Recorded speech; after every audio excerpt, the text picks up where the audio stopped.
it's my pleasure this morning to make some introductions to you, introduce you to some new people who are going to be around a bit. And I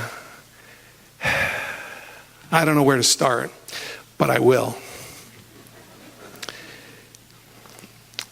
They're a couple, Reverend Cynthia Brix and Keepin, PhD.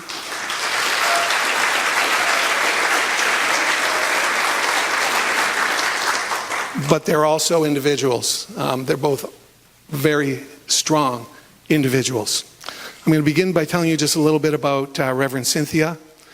Reverend Cynthia is an interfaith minister and co-director of the Satyana Institute in Washington State. They're Northwest folks. And Reverend Cynthia is the co-founder of the Women's Spiritual Mastery Project. Is also the co-founder of the Gender Equity and Reconciliation Project, which does work all over the world, and even under the sponsorship of Reverend Archbishop Tutu. You can go on YouTube and see them on a panel where he's hosting them and welcoming them to do their work there in Africa. She's a longtime student of meditation, and particularly Eknath Easwaran's passage meditation, which is something near and dear to my heart that I studied for a number of years myself. And Cynthia will tell us more about that over the months to come, and I'm sure we'll teach it. Cynthia has led hundreds of retreats on interfaith spirituality. She has earned a master's in divinity from the Iliff School of Theology, and she has a master's degree in wellness management and applied gerontology from Ball State University. Is there nothing you can't do? She's also a contributing author to Divine Duality, The Power of Reconciliation Between Women and Men, and co-author of Women Healing Women. Recently, Cynthia organized an international conference in Turin, Italy, which brought women and spiritual masters, women's spiritual masters, together from Buddhist, Christian, and Hindu traditions, and produced a DVD video from this conference entitled Cultivating Women's Spiritual Mastery. She is a wonderful soul and very much involved in this deep work that they have been doing over the last 20 to 25 years, and always just shows up with a smile and a happy heart, and somebody who even over the last few weeks I've really grown to just, well, it's not weeks, we've known each other now for a couple of years, but it's been more intense over the last couple of months as we've been getting to know each other. And so I want you to join me in welcoming to our spiritual family, Reverend Cynthia Brix.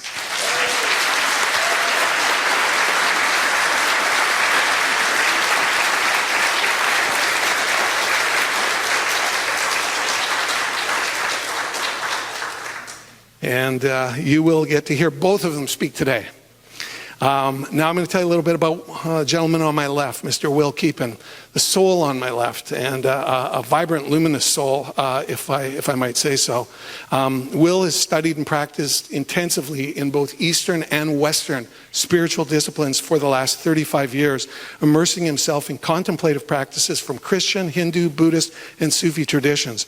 His spiritual mentors, these are people that have actually worked with him on an ongoing basis, including the late Father Thomas Keating, Swami Abhakananda, Jetsuma Tenzin Palmo, and I guess I should include just to give you an example of the breadth. Obviously, Father Thomas Keating comes from the Christian tradition. Swami Abhakananda, obviously from Hindu. Jetsuma Tenzin Palmo is the highest-ranking Buddhist female in the world. And just an incredible soul. And her book is 12 Years in a Cave. And I'm sure at some point Will and Cynthia are going to have their good friend Jetsuma Palma here to speak and share with us what she learned. Yeah. Other influences and mentors, Ravi Ravindra, Hindu interfaith, Sister Lucy Kurian, who we had here a few months ago, who opened up 50 plus abused women's shelters in India. And then we get onto the fact that Will trained for 3 years with world-renowned psychiatrist Stanislav Grof, and he is, as a result of that, an expert in holotropic breathwork. He's also a co-founder of the Satyana Institute and in the Gender Equity and Reconciliation Project. Now, that sounds like enough for like 3 lifetimes for a lot of people. But let me just add, Keepin's also a physicist, a social activist, an environmental scientist whose research on sustainable energy and global warming influence international environmental policy, and actually presented testimony as a whistleblower to the U.S. House of Representatives and the Parliaments of Australia, and has done much to bring light to that which requires it. In addition to degrees in both physics and math, Will has a master's in East-West psychology and an honorary doctorate in spirituality and social change from the California Institute of Integral Studies. He's published over 40 scientific publications in peer-reviewed journals, and his books include Divine Duality. Actually, I guess I'm going to have to flip the page over. Divine Duality, Power of Reconciliation Between Men and Women, which he co-authored with Cynthia, and co-editor of Song of the Earth, a synthesis of the scientific and spiritual worldviews. Now, in his most recent book, Belonging to God, which has been on our shelves ever since he spoke here a couple of years, Belonging to God, Science, Spirituality, and the Universal Path of Divine Love, Keepin sought to recover the esoteric heart of spirituality, which has the potential to create peace and respect between religious traditions and between science and religion, identifying the path of divine love as a kind of universal spirituality that leads to mystical emergence with the very essence of God. Keepin traces this invisible doorway deep within the heart, both as it is described in spiritual texts and as it is symbolized in ways observable to contemporary science. So with that said, I would like you now to join me in giving a warm Vancouver welcome to Will Keepin.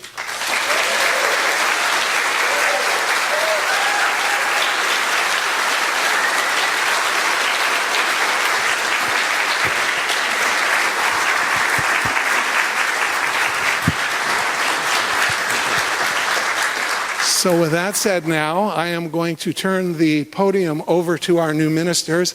And yes? That honorary doctorate was given to both of Okay. us. Okay. Who did I leave out?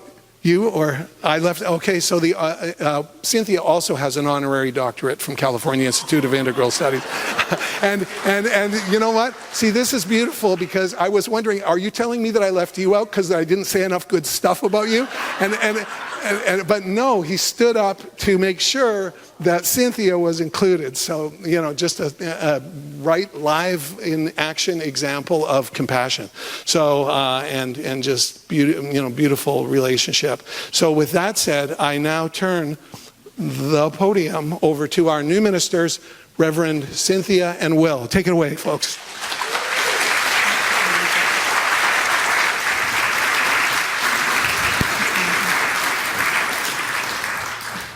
Good morning, Unity, Vancouver. Good morning. Wow, what an amazingly big day this is, and we are just so thrilled to be here, so delighted to be stepping into this journey with you, to be honored and welcomed. I want to just say the warm welcome we've had in terms of honoring us, or not even honoring, but welcoming us as the new ministers, which is a big step for us. So we are just overjoyed to be here and to be embarking upon this journey with you. And we have been so warmly welcomed, and we've had such productive meetings with the board over the last few months. So we are really feeling this auspicious moment of this new beginning for you and for us. And we're feeling the magic of new beginnings. Thank you for welcoming us so beautifully. Thank you.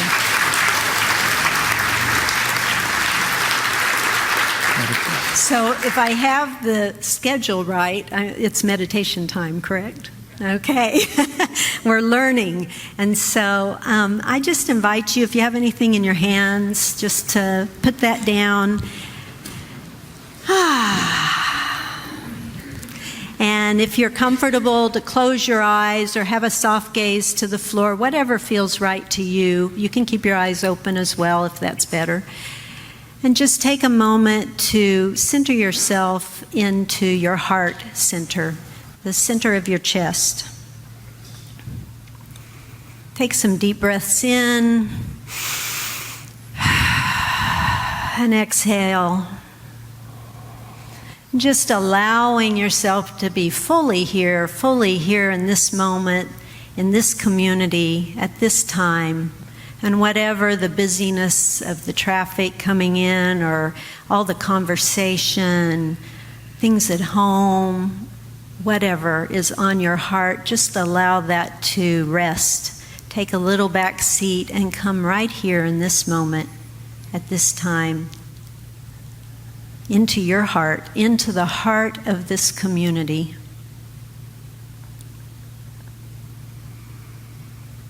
Noticing your breath, noticing what's stirring, giving gratitude and thanks for this body that got you here this morning, that got you up singing and dancing this morning in joyous spirit with each other. Giving yourself a hug for that and a little gratitude.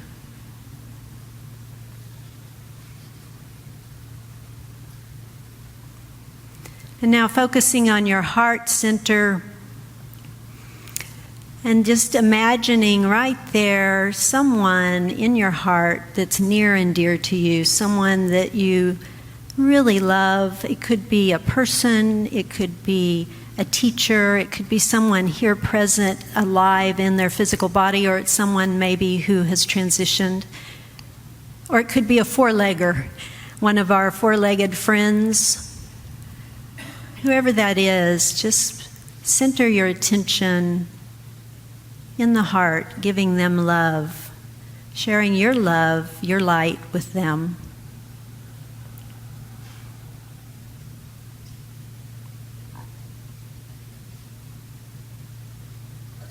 And now taking a moment to extend that feeling of love and light to the person to your right. Just energetically, just in the invisible realm, gently streaming your energy of love to them. Compassion, loving kindness, however that is defined by you.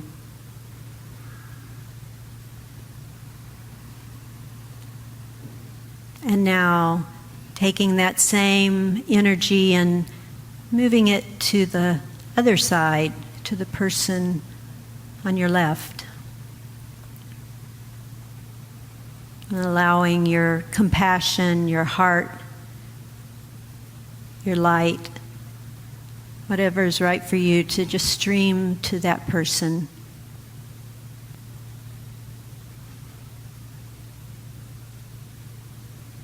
And if you can imagine for a moment in your mind's eye a golden thread that is in the center of your heart that is now connecting us all heart to heart in this community, because we've each been streaming that love around this community, around the rows and the aisles, heart to heart, that thread of golden ribbon, if you will, moving through this community.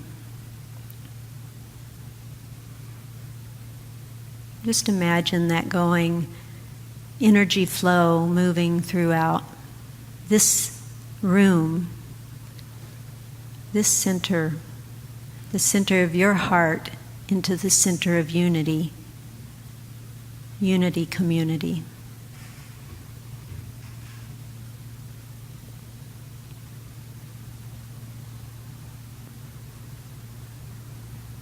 Let's just take a few moments, maybe a couple minutes actually, to just be in the silence and be in the warmth of that feeling. And if your mind wanders from that image of love in your heart, then just gently bring it back whenever you are aware again.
Now from that silent place, that golden place in your heart,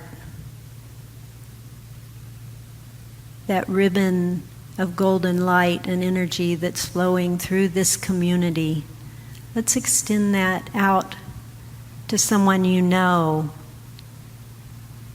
in Vancouver area that may be in need of some support.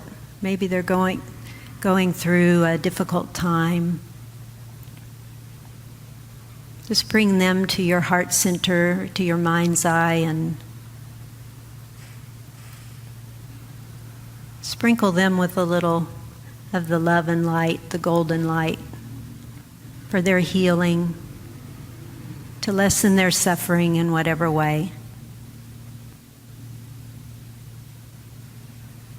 Knowing that we can't always change the situation, we can only change ourselves, but in having the thought and the energy flow, then God can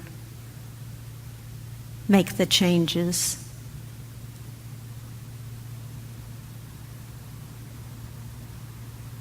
That are necessary for any one of our lives.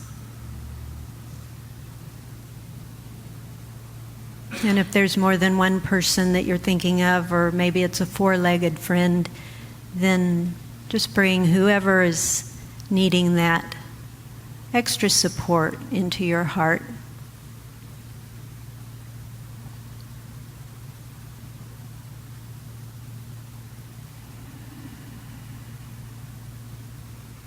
And now extend your golden light all over Vancouver to all the people that you do know and don't know, just to give Vancouver a spirit of love this morning, a spirit of gratitude for where we are, where we live, the beauty of this city. Just imagine that golden light, that golden thread, just weaving its way throughout the streets of Vancouver. Right here from the center of unity, from the center of your heart.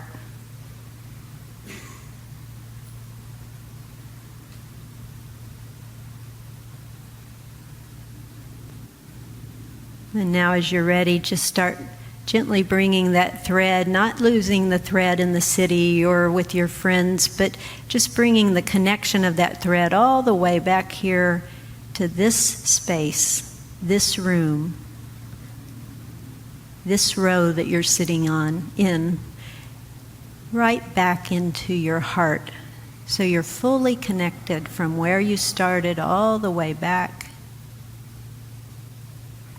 into your heart space. And of course, knowing that our heart is connected vertically on the vertical plane with God, the divine,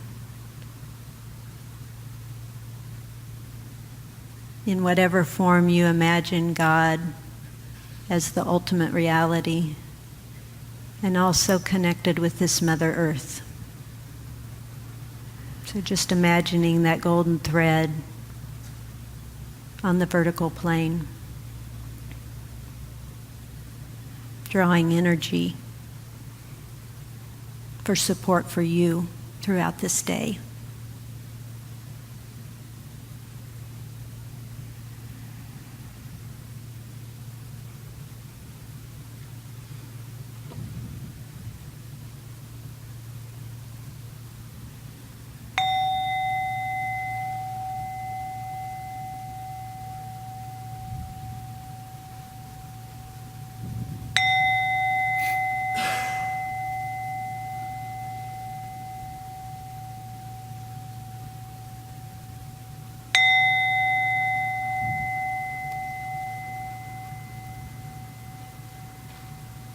So as you're ready, I invite you to open your eyes. Thank you. It's a pleasure to be here with you.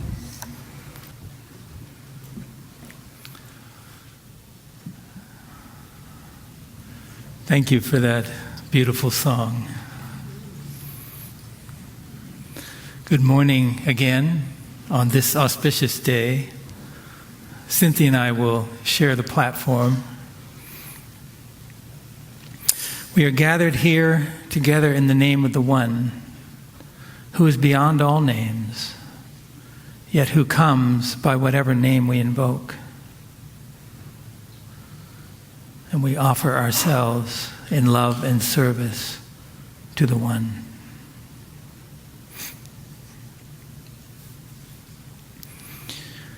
Love is the greatest power in the universe, and divine love is the most profound form of love.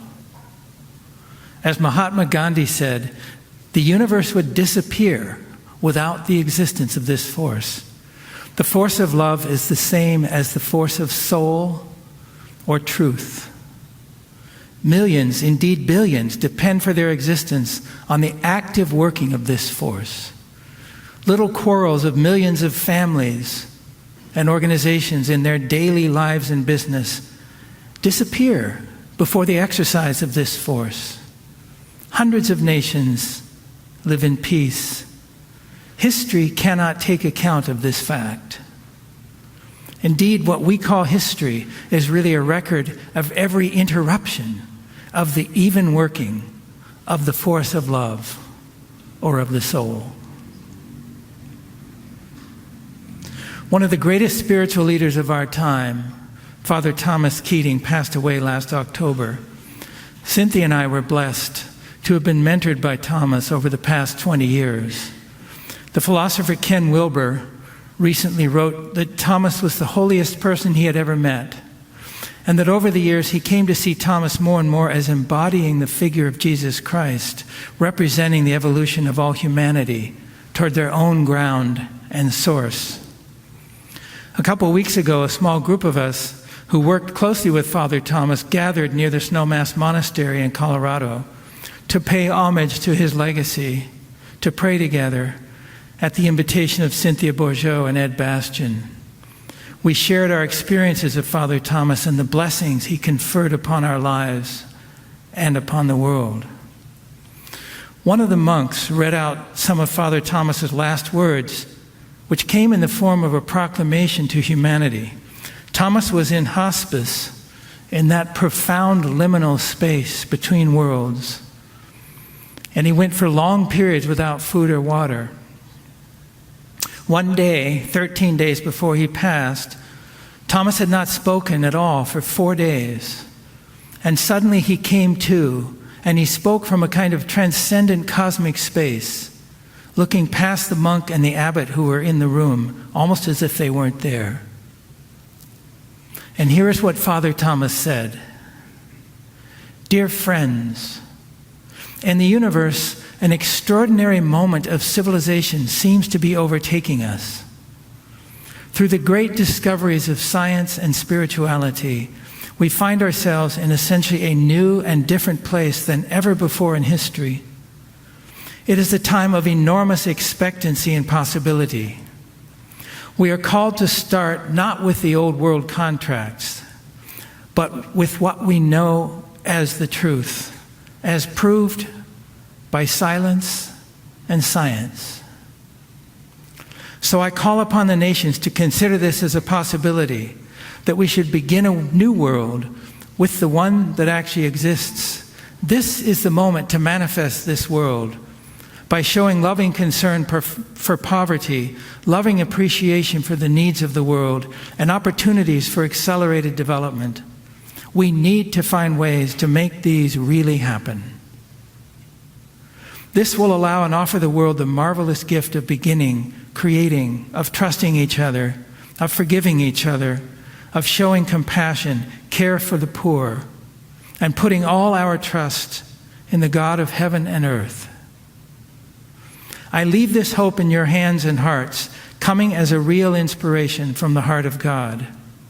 What does God care about who has this or other lands, when the power to begin with the truest history is coming from religion as expression of the source that has been realized for centuries?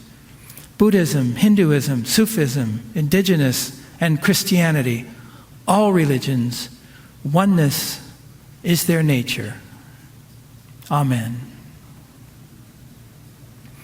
This oneness that Father Thomas speaks of is the very foundation of unity.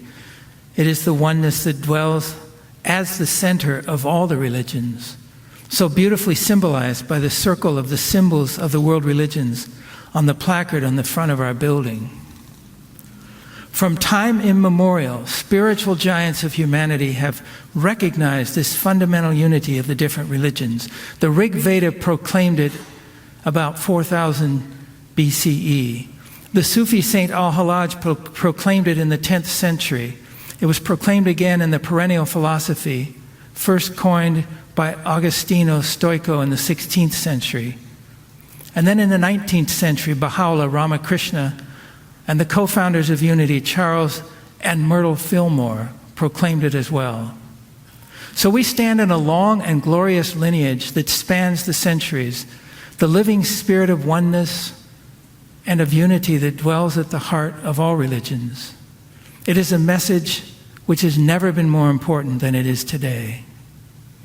And as Charles Fillmore said, the true church is not made of creeds and forms, nor is it contained in walls of wood and stone.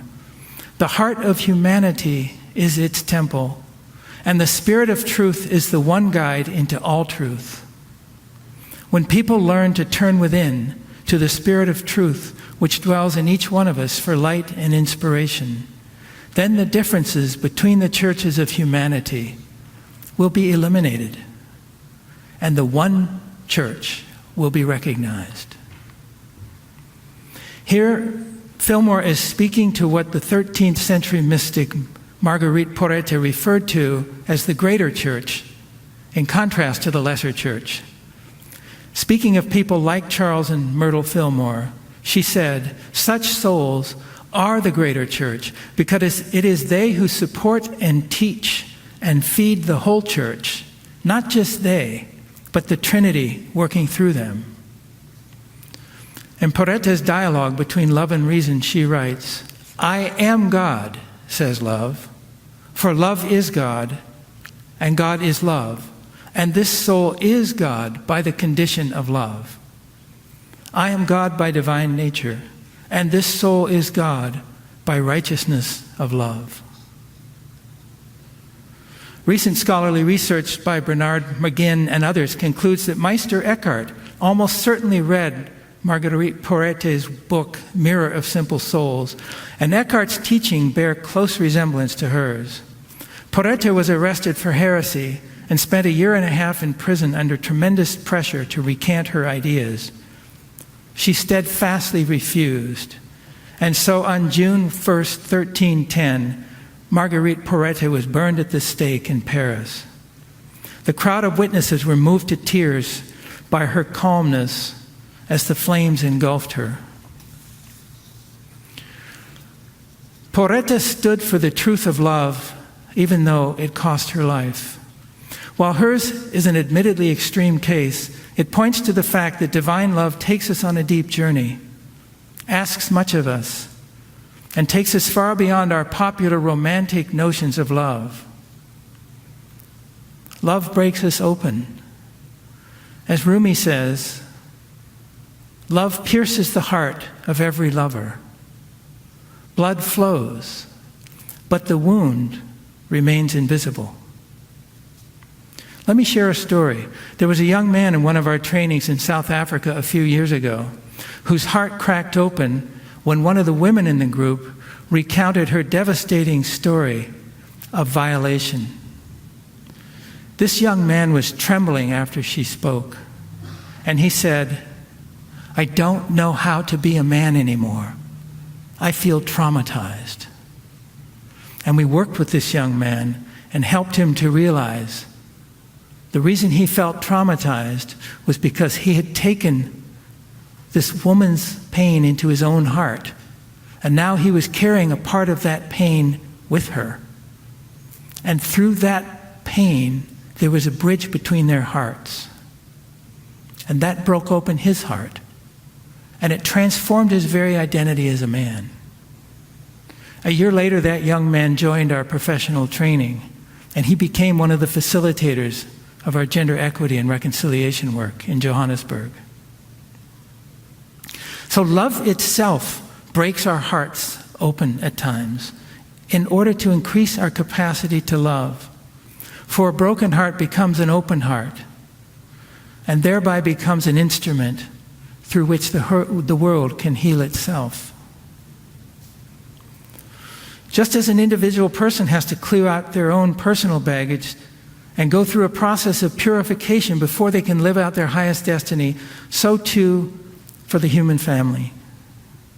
The widespread malaise and distress that we are experiencing today in the world is this process of purification.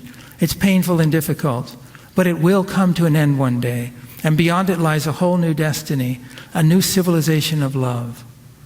And this is our birthright. It is how God intended to live on this earth.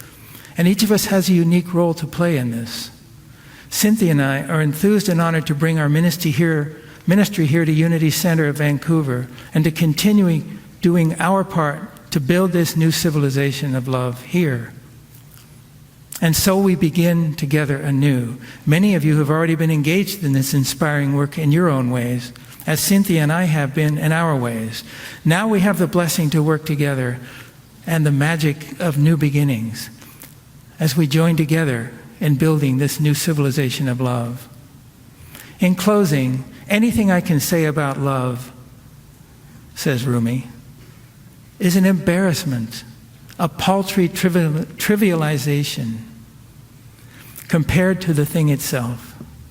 Love cannot be contained within our speaking or listening.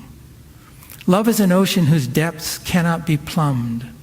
Whatever you have said or heard is but the shell. The kernel of love is a mystery that cannot be divulged. Silence, silence. The meanings become hidden from much speaking. So let us share just a moment of silence in this love.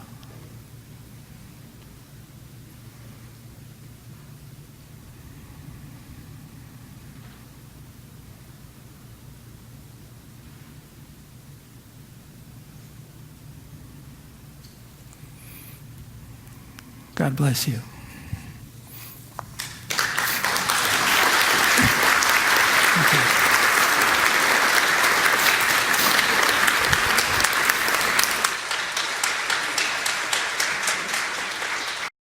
Of love into practice. What do we do? As many of you know from what Randy said and Will said, that Will and I have been endeavoring to do this through our global ministry that actually bridges the two of the great divisions in the world. One is, and in the human family, one is the gender equity and reconciliation that bridges the divide between men and women and people who identify as non-binary. And the other one is to bridge the divisions between the religions and between spiritual leaders that is quite profound right now, quite intense. So our life mission and our mission is doing the inner work of the heart for outer service in the world. And as Meister Eckhart said, the outer work can never be great if the inner work is small. And the outer work can never be small if the inner work is great. So the more that we focus inwardly and come from that place in the beginning, our work out in the world can be greater. So let me tell you a story. A few years ago at one of our Dawn of Inner Spirituality conferences, where we had religious and spiritual leaders from across the traditions attending, a Hindu Swami shared a transformative experience. She said, when I was invited to this conference and I knew it was interfaith, I thought, oh no, another interfaith conference where all these spiritual and religious leaders come and, tell us how great their religion is. And she said, I was just done with it. I don't want to go to the conference, but because I'm friends with Cynthia and Will, I'll go. And so she showed up, and on the second day, when an imam stepped in up to the podium to present, Swami thought, I'd really like to just slip out of here, go take a nap in my room, but she knew she couldn't do that without getting noticed. So she sat there ready to be bored to tears and looking forward to it being over. Have you ever been in a situation like that? But as the imam began to speak, he was talking about the heart, and he was talking about devotion to Allah, devotion to love. And he said, as Rumi reminds us, a bee and a wasp may drink from the same flower, but one produces nectar and the other a sting. We must choose the nectar. As he was speaking, Swami began to lean in a little bit. She became more and more intrigued. And the more he spoke, the more she was moved. He's got something to say. Maybe Islam does have some good things here. The beauty of this story is that at the end, during the question and responses, Swami shared her process with us all. And she honestly said that she started in a place of prejudice. She moved to intrigue and deeper interest. And by the end of it, she said, I think I'm a Sufi. This is the true inner spiritual connection. This Swami, who showed up in all the robes of her tradition, could honestly say that she had experienced the heart of another tradition. Father Thomas Keating said, it's not enough to simply respect and listen patiently to others present about their religious beliefs. What is called for is to love other religions. So it's not about just learning about it, it's really about loving them. By that, Thomas meant to see them in the presence of ultimate reality, of God. So how do we practice opening our hearts to others?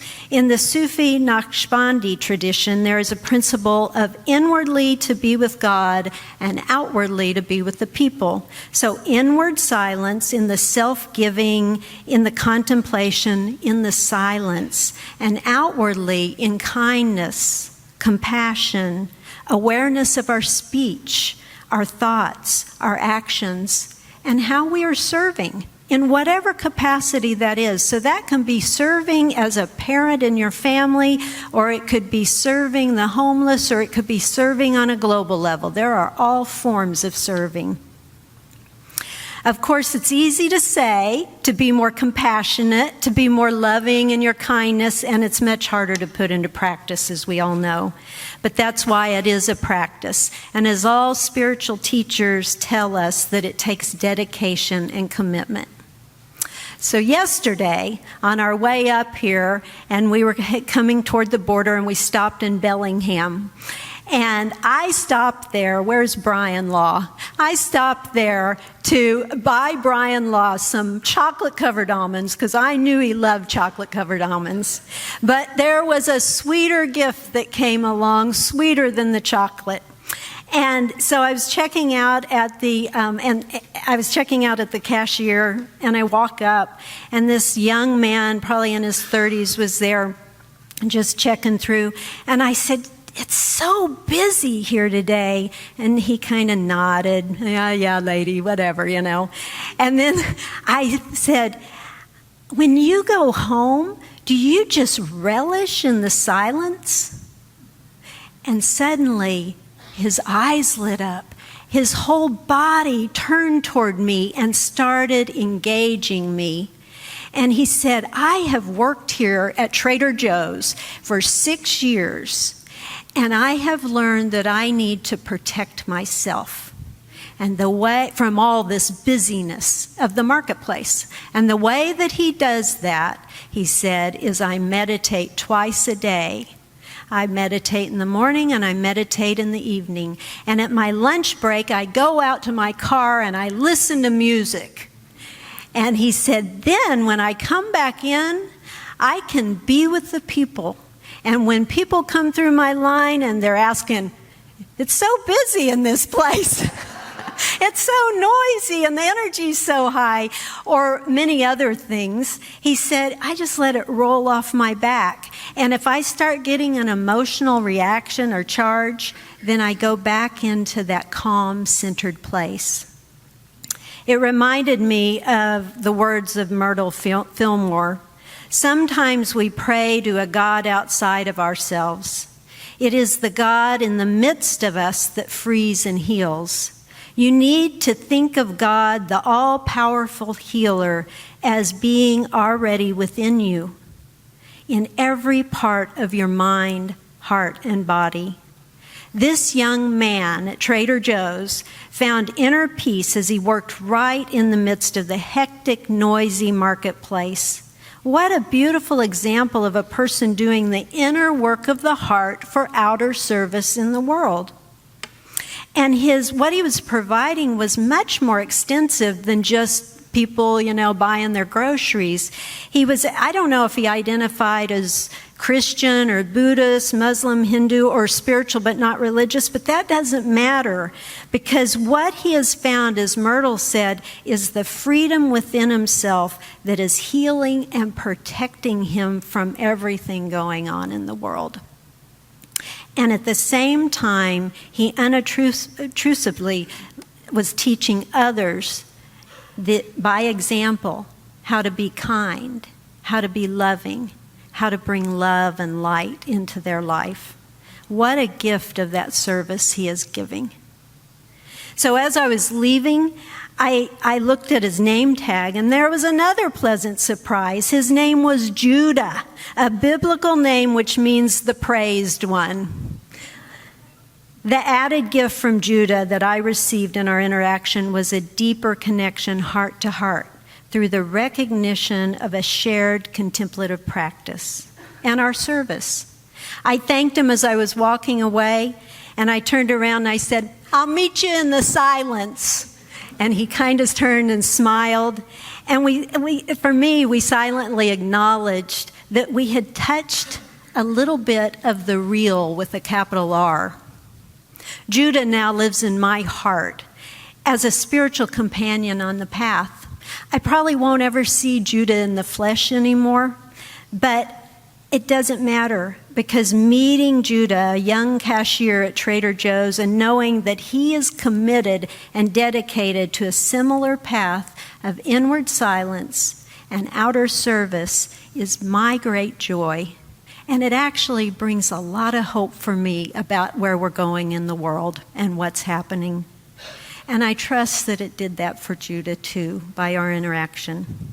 So these are just two examples of how we can practice the new civilization of love. For Will and me, we have a committed daily practice of silent meditation that's focused on the divine love in the heart, like I led you in the meditation this morning, similar, but just focusing on that divine love. And from that inner place of silence, indwelling in our heart, everything from that place comes out in our service like a lotus flower blossoming. It's in our marriage, it's with our children, it's with our friendships, and now it's here with all of you at Unity Center of Vancouver. So this is what a new civilization of love and light and unity looks like, and it feels like.